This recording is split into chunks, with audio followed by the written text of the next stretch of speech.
বাংলার রাজনীতিতে আজ এক নতুন সূর্যোদয়। সমস্ত জল্পনা কল্পনা, রাজনৈতিক সমীকরণ আর রক্তচক্ষুকে উপেক্ষা করে অবশেষে বাংলায় তৃণমূলের অপরাজেয় দুর্গ ধূলিসাৎ করল ভারতীয় জনতা পার্টি। বছরের পর বছর ধরে চলা তোষণের রাজনীতি আজ পরাজিত। আজকের এই জয় কোনো সাধারণ নির্বাচনী জয় নয়, এটি বাংলার হিন্দু ভোটারদের আত্মসম্মান ফিরে পাওয়ার এবং একজোট হওয়ার লড়াই। কয়েক দশক ধরে যে হিন্দু ভোটকে পরিকল্পিতভাবে খণ্ড বিখণ্ড করে রাখা হয়েছিল, আজ তারা ইভিএমের মাধ্যমে সেই অপমানের যোগ্য জবাব দিয়েছে। আজকের ভিডিওতে আমরা গভীরভাবে বিশ্লেষণ করব ঠিক কিভাবে বিজেপি এই অসাধ্য সাধন করল এবং কোথায় মুখ থুবড়ে পড়ল তৃণমূলের দীর্ঘদিনের সাজানো সাম্রাজ্য। নমস্কার, আমি স্বাতী। মাধ্যম ইউটিউব চ্যানেলের আরও একটি ভিডিওতে আপনাদের স্বাগত জানাই। স্বাধীনতার পর থেকে পশ্চিমবঙ্গের রাজনীতিতে একটি নির্দিষ্ট প্যাটার্ন লক্ষ্য করা গেছে। কংগ্রেস হোক বা বামফ্রন্ট কিংবা তৃণমূল, প্রত্যেকটা দল একটি নির্দিষ্ট ধর্মীয় সংখ্যালঘু গোষ্ঠীকে নিশ্চিত ভোট ব্যাংক হিসেবে ব্যবহার করেছে। এর মূল কারণ ছিল তাদের ব্লক ভোটিংয়ের ক্ষমতা।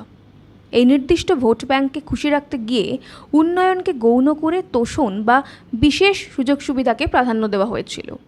বিজেপি গত এক দশক ধরে এই চিরাচরিত প্রথার মূলে ক্রমাগত আঘাত করেছে।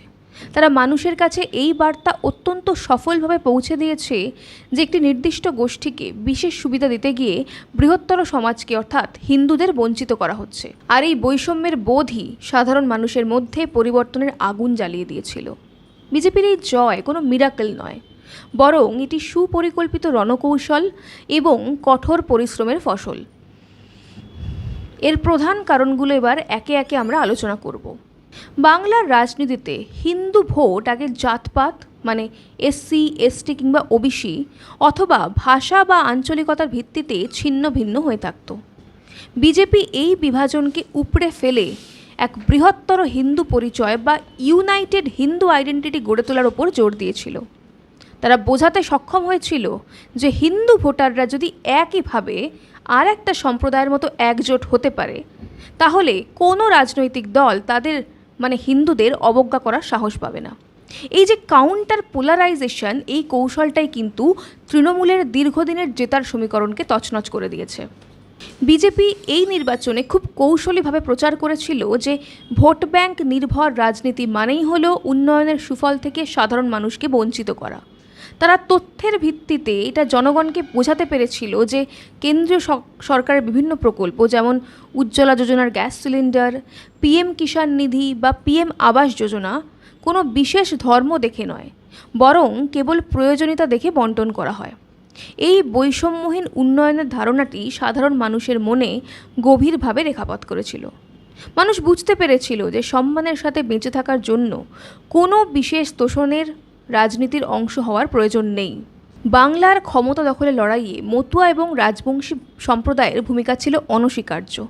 অতীতে এই ভোটগুলি বাম বা তৃণমূলের শক্তির উৎস ছিল, কিন্তু বিজেপি নাগরিকত্ব সংশোধনী আইন মানে সিএএ এবং সামাজিক স্বীকৃতির মতো বিষয়গুলোকে গুরুত্ব দিয়ে এই বৃহৎ জনগোষ্ঠীকে নিজেদের দিকে টেনে নিয়েছে।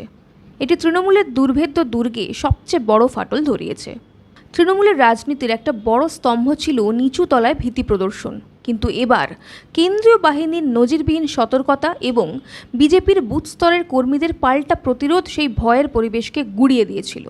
মানুষ যখন বুঝতে পেরেছে যে তারা সুরক্ষিত, তখনই তারা নির্ভয়ে নিজেদের অধিকার প্রয়োগ করেছে।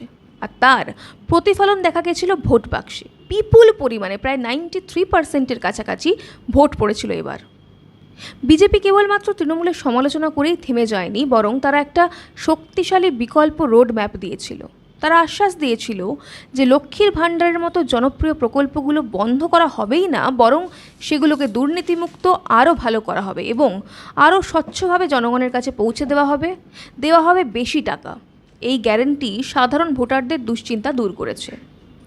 তৃণমূলের পতন কেবল একটা রাজনৈতিক হার নয়, এটি তাদের ভুল নীতি এবং জনবিচ্ছিন্নতার ফল।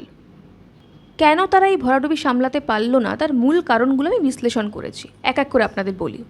প্রথমেই আসে সংখ্যালঘু তোষণ এবং মুসলিম কার্ড ব্যাকফায়ার। স্বাধীনতার পর থেকে কংগ্রেস বা বামফ্রন্ট যে নোংরা খেলা খেলেছে, তৃণমূল তাকে অন্য মাত্রায় নিয়ে গিয়েছিল। তারা ভেবেছিল মুসলিম ভোট ব্যাংক একজোট থাকলেই তারা অপরাজেয়, কিন্তু বিজেপি এবার সেই সমীকরণ বদলে দিয়েছে।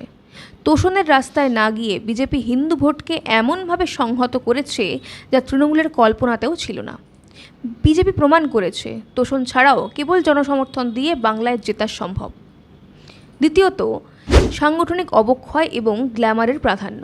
তৃণমূল দলটা যখন ধীরে ধীরে গ্ল্যামার আর সেলিব্রিটি নির্ভর হয়ে উঠছিল, বিজেপি তখন তাদের খাঁটি এবং পুরনো কর্মীদের গুরুত্ব দিচ্ছিল। তৃণমূলের নিচুতলার কর্মীদের মধ্যে ব্যাপক অসন্তোষ ছিল, কারণ দলের শীর্ষ নেতৃত্ব সাধারণ কর্মীদের চেয়ে সেলিব্রিটিদের বেশি প্রাধান্য দিয়েছিল। অন্যদিকে বিজেপি ভিন রাজ্যের অভিজ্ঞ নেতৃত্বের অধীনে বুথ লেভেলে মাইক্রো ম্যানেজমেন্ট করেছে, যা সংগঠনের রক্ত সঞ্চালন বাড়িয়ে দিয়েছিল। তৃণমূলের ভোট পরিচালনা এবং লুট করার বড় হাতিয়ার ছিল একদল অনুগত সরকারি কর্মচারী। কিন্তু দীর্ঘদিনের বকেয়া মহার্ঘ ভাতা বা ডিএ না পাওয়া এবং নিয়োগ দুর্নীতি নিয়ে সাধারণ মানুষের পাশাপাশি সরকারি কর্মচারীদের মধ্যেও তীব্র ক্ষোভ তৈরি হয়েছিল। এই কর্মচারীরাই এবার প্রিসাইডিং অফিসার বা পোলিং অফিসার হিসেবে তৃণমূলের অনৈতিক চাপের কাছে নতি স্বীকার না করে নিরপেক্ষ অবস্থান নিয়েছিলেন, যা তৃণমূলের জন্য একটা বড় ধাক্কা ছিল। সমাজে তৃণমূলের দুর্নীতির প্রভাব ছিল সুদূর প্রসারী। বাংলায় হয়তো এমন কোনো পরিবার পাওয়া যাবে না যারা তৃণমূলের আমলে দুর্নীতি দ্বারা ক্ষতিগ্রস্ত হয়নি। চিটফান্ড দুর্নীতি, কয়লা, বালি, গরু পাচার, চাল চুরি, চাকরি চুরি, সমস্ত কিছু সমাজকে ধ্বংসের মুখে ঠেলে দিয়েছিল। তৃণমূলের হয়ে যারা কৌশল নির্ধারণ করত, সেই আইপ্যাকের বড় কর্তাদের গ্রেফতারি এবং দুর্নীতির প্রমাণ সামনে আসা তৃণমূলের পুরো নির্বাচনী মেশিনারিকে অচল করে দিয়েছিল। তাদের হাতে আর নতুন কোনো প্ল্যান ছিল না, ছিল শুধু পুরনো ক্ষয়রাতির রাজনীতি। তাছাড়া প্রচারের মঞ্চে মমতা বন্দ্যোপাধ্যায় আর অভিষেক বন্দ্যোপাধ্যায় ছাড়া আর কোনো প্রভাবশালী মুখ ছিল না। সাধারণ মানুষ এই একঘেয়েমি আর মিথ্যা প্রতিশ্রুতিতে ক্লান্ত হয়ে পড়েছিল। তৃণমূল প্রচার করেছিল বিজেপির ভগবানরা বাঙালি নয়, কিংবা বিজেপি ক্ষমতা এলে মাছ মাংস খেতে দেবে না, রাম বহিরাগত, বাংলার শিব ঠাকুরের ভুঁড়ি থাকে, ইত্যাদি ইত্যাদি অবাস্তব কুরুচিকর প্রচার। এই প্রচারগুলো বাঙালি বুদ্ধিমত্তাকে অপমান করার সমান ছিল। মানুষ এই সস্তা প্রচার গ্রহণ করেনি, বরং এগুলো তৃণমূলের বিরুদ্ধেই ব্যাকফায়ার করে গেছে। বাংলার মানুষ এবার স্পষ্ট বুঝিয়ে দিয়েছে তোষণ, হিংসা আর ভয় দেখিয়ে চিরকাল রাজত্ব করা যায় না। যখন হিন্দু ভোট একত্রিত হয় এবং সরকারি দুর্নীতির বিরুদ্ধে আপামোর জনগণ রুখে দাঁড়ায়, তখন কোনো সরকারি স্কিম বা খয়রাতি আর কাজ করে না। আজ বাংলার জয় হলো, দীর্ঘদিনের বঞ্চনার অবসান হলো এবং সত্যিকারের উন্নয়নের পথ প্রশস্ত হলো। আপনাদের কি মনে হয়, তৃণমূল কি আগামী দিনে আর ঘুরে দাঁড়াতে পারবে, নাকি বাংলার মুখ থেকে এই দলটির অস্তিত্ব চিরতরে মুছে যাবে? জানান আমাদের কমেন্ট করে। আজ এই পর্যন্তই, দেখা হবে পরের একটি ভিডিওতে। ততক্ষণ পর্যন্ত সঙ্গে থাকুন, দেখতে থাকুন মাধ্যম।